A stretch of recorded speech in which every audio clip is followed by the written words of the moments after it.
বাসায় থাকা কিছু উপকরণ দিয়ে কিভাবে এত ইজিলি ভাবে পাস্তা রান্না করা যায় সেটা তোমাদের সাথে শেয়ার করতে যাচ্ছি। তো তেমন কিছু না, যেগুলা বাসায় আছে সেগুলো দিয়েই চালাই ফেলতে পারবা। তো প্রথমত আমি শুরু করতে যাচ্ছি। এই যে আসসালামু আলাইকুম, কেমন আছো তোমরা সবাই? আশা করি ভালো আছো। তো আমি এই যে কুটা কাটা করে ফেলছি যা যা ছিল বাসায়। পেঁয়াজ, মরিচ, এই কিছু বরবটি ছিল, তারপর টমেটো ছিল, ধনিয়া পাতা ছিল, তো যেগুলো ছিল আর কি বাসায় সেগুলো সবগুলো উপকরণ দিয়ে একদম সহজভাবে একটা রেসিপি নিয়ে আসছি তোমাদের সাথে। প্রথমত টেস্কি হাঁড়ি বসাই দিছি, তারপরে চুলাও অন করে দিছি, তারপর তেলও দিয়ে দিছি। তারপর তেলটা গরম হওয়ার আগে ডিম ছেড়ে দেওয়া, এটা আমার অভ্যাস। তো আমি সবসময় এমন করি, তেল গরম করার আগেই আমি ডিমটা ছেড়ে দিই। তার জন্য আমার ডিমটা ফুলতে পারে না।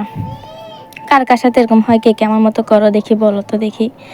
তো তারপর ডিমটাকে আমি এই যে এই চামচটার মাধ্যমে লেড়ে চেড়ে ভেঙে দিছি, একদম গুঁড়ি গুঁড়ি করে ফেলছি। একটা ডিম দিয়ে আমি অনেকগুলো পাস্তা রান্না করব। তো প্রথমত আমি ডিম দিয়ে ফেলছি, তারপরে ওখানের উপরে ম্যাগি মশলা দিছি একটা। তো তারপরে ওই যেগুলো কেটে রাখছে সেখান থেকে টুকটাক দিচ্ছি। প্রথমত বরবটি, তারপর কাঁচামরিচ দিয়ে ভালোভাবে এটাকে নেড়ে চেড়ে সিদ্ধ করে ফেলবো, কারণ বরবটিটাকে সিদ্ধ করা দরকার। তার জন্য আমি এটাকে ভালোভাবে সিদ্ধ করার জন্য লাড়াচাড়া করতেই থাকবো। তো তোমরা দেখতেই পাচ্ছো যে আমি কিভাবে নাড়াচাড়া করতেছি। তো যখন একটু তেলটা টেনে আসবে, এরকম বাবলসের মতো ফুটবে, তখন সামান্য পরিমাণ আধা কাপ পরিমাণ একটু পানি দিয়ে দিবা, কারণ ওটাকে একটু সিদ্ধ হওয়ার জন্য আধা কাপ পরিমাণ পানি দেওয়া হয়েছে। এই তারপরে অনেকক্ষণ যাবত আবার নেড়ে চেড়ে দিচ্ছি, কারণ যেন লেগে না যায় আর কি। তো সেটা একটা ব্যাপার স্যাপার।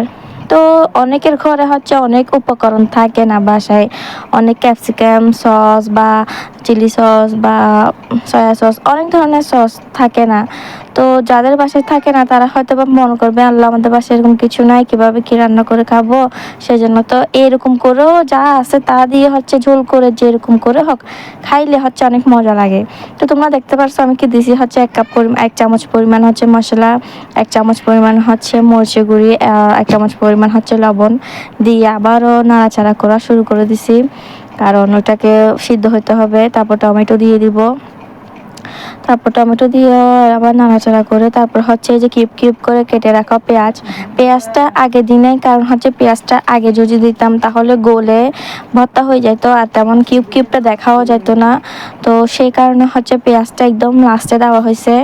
তো দেওয়ার কি দিবা, কোনটা দিবা, এটার ধারণটা যদি জেনে থাকো তাহলে টুকটাক উপকরণ দিয়ে অনেক ভালোভাবে রেসিপি করে বানানো খাওয়া যায়।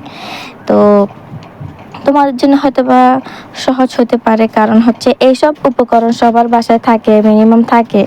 কিছু কিছু ইউনিক উপকরণ আছে যেগুলো সবার বাসায় থাকে না, যেমন আমার বাসায়।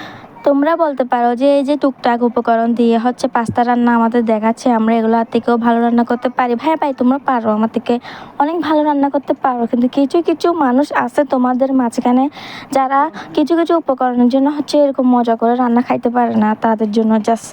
তো তো এগুলা কষানো শেষে তারপরে দেখতে পাচ্ছ আমি কিভাবে সিদ্ধ করা রাখা কি বলে পাস্তাগুলোকে ঢেলে দিছি। তারপর ভালো করে মিক্সার করে ফেলতেছি, একদম মানে কি লবণ টবণ সবগুলো ঢুকে যেতে হবে ভিতরে। তারপরে আবার লবণ টবণ চেক করে নিচ্ছি, পারফেক্ট হয়েছে। তারপরে এই যে ধনিয়া পাতা দিছি, ধনিয়া পাতা দিয়ে পরিবেশন করে ফেলছি। তারপরে যদি বলতে পারো আমি সস কেন দিই নাই, কারণ আমরা প্লেটে প্লেটে যখন খাই তখন আমরা সস দিয়ে খাইতে পছন্দ করি, তার জন্য। তো কেমন হয়েছে অবশ্যই বলবা।